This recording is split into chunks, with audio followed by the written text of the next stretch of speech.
All right, so it's called The Magic Cleats, and it's an inspirational true story about two female athletes, all right? So, Kelsey and I here have our dedication in the front, which talks about why we wrote the book, which is to dedicate it to our friends and family that helped us do this, okay? So the key here is that growing up, all right, on the next page here, the first page says, growing up, there we go. Growing up, Hannah and Emma loved all kinds of sports, from basketball to volleyball. But as they got older, one sport stood out as their favorite. When Hannah and Emma were younger, there weren't that many softball teams, so sometimes they had to play with the boys. One thing about softball they both enjoyed was being part of a team, so they got to hang out with all of their friends and play after school and catch up on girl talk. Both Hannah and Emma had the same dream, to play college softball. Now, to play college softball, you have to be really, really good. But you also have to get good grades, and you have to be involved in your community. Hannah and Emma practiced softball a lot with their parents and coaches, so they could get better every day. Now, Emma grew up in the small town of Santa Claus, Indiana, where she volunteered at the local hospital, played for her high school team, and was an all-star. Hannah grew up in St. Joseph, Illinois, where softball wasn't as popular as it is today. Now, Hannah loved softball because she was really, really fast. How many people here are fast? How many run fast? I was going to say, there's probably a lot of fast runners out there. So she was really fast. Now, like Emma, she was an all-star on her high school team. But that's not the only thing they had in common. So Hannah and Emma actually ended up applying to the exact same college for the exact same reason. They wanted to play softball. But most importantly, they wanted to help kids who have cancer. Cancer is a disease that impacts a person's health for a long period of time. Hannah lost her grandfathers because of cancer.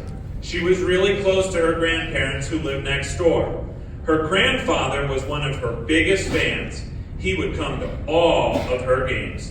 He was also the person who always encouraged her to smile.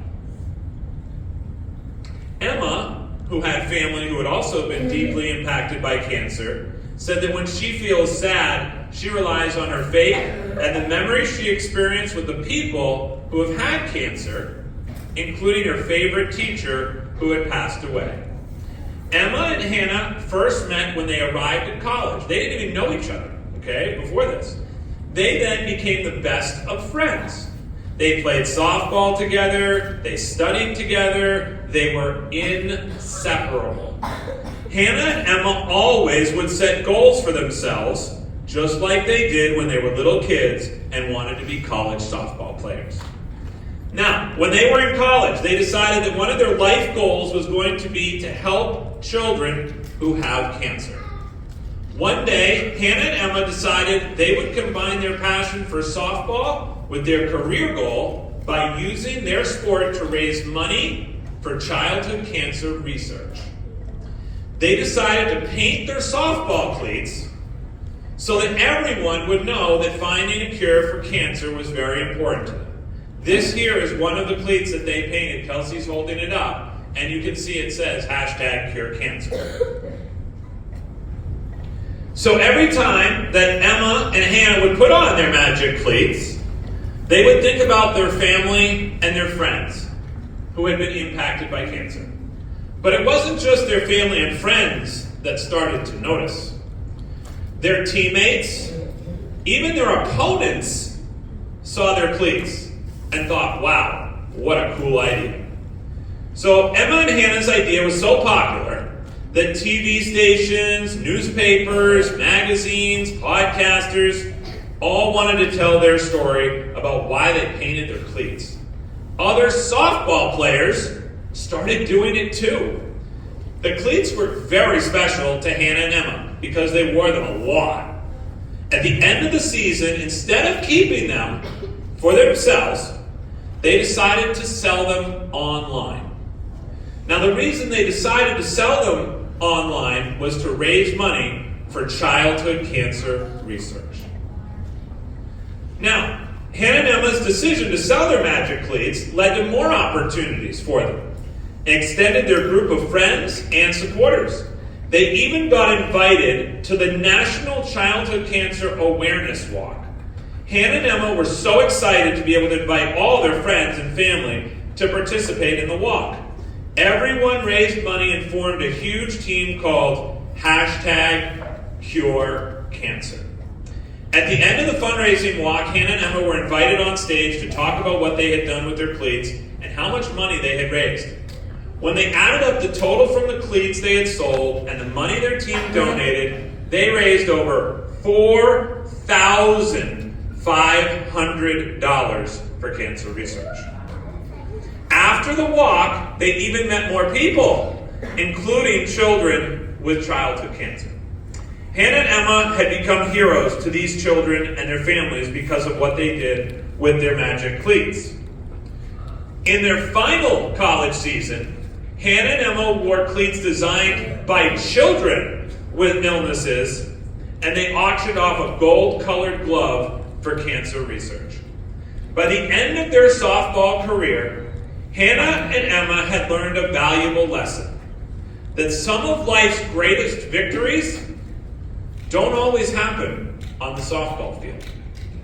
So, this next page is very important, because guess what happens at the end of a children's book? Many times, what does it say? The end. Well, guess what? This is not the end, my friends.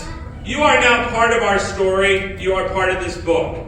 Because this is where a typical children's story would come to an end. But what makes Emma's and Hannah's cleats so unique is that this is a true story. Okay? On April 8, 2023, so about 2 years ago, they became the first college athletes in the country to use their name, image, and likeness to wear #CureCancer cleats and auction them off for charity.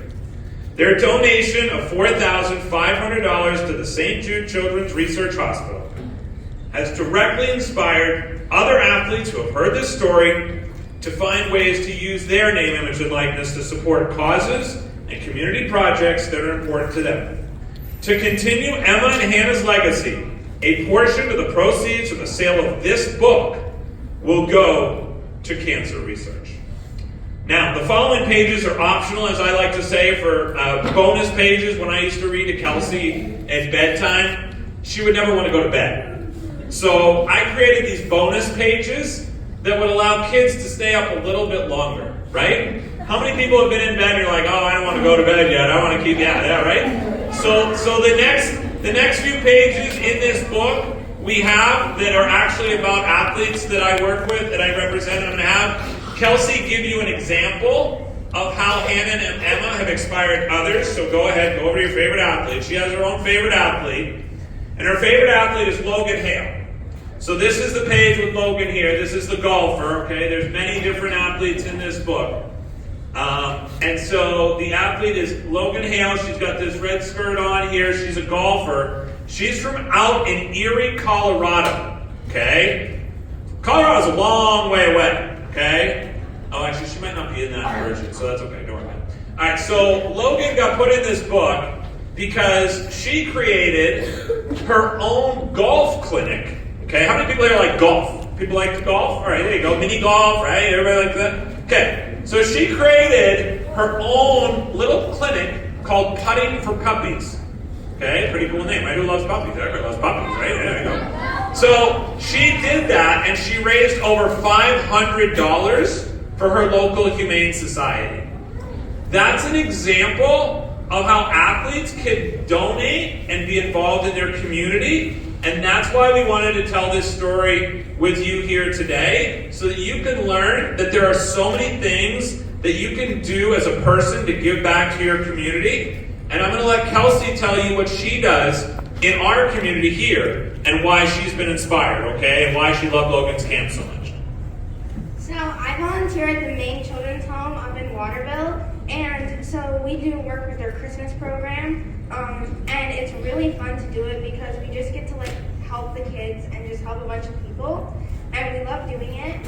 And so I make bracelets that we then donate the money to the Maine Children's Home. Tell We've raised over $1,000 for the Maine children.